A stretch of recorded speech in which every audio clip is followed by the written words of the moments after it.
மற்ற நாள் ஏகாதசி மாதத்துக்கு ஒரு முறை ஏகாதசி திதி அன்னைக்கு திறப்பாங்க. பார்த்துட்டு வந்துடலாம். மேலே ஏறதுக்கு கேப் இருக்கும். இந்த இதுக்கும் அந்த கட்டுமானத்துக்கு நடுவில் கேப் இருக்கும். இது சாந்தாரா அமைப்பு சுண்ணாம்பில் இருக்கிறதுனால உள்ள கருவை ரொம்ப சில்லுன்னு இருக்கும். வெயில இது இருந்துக்கும் உள்ள கேப் இருக்கிறதுனால உங்களுக்கு உள்ள வெயிலே தெரியாது.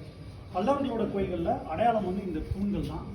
இது நந்திவர்ம பல்லவனோட காலகட்டங்களில் தூண்கள் வந்து அமர்ந்த நிலையில் இருக்கும் சிங்கங்கள்.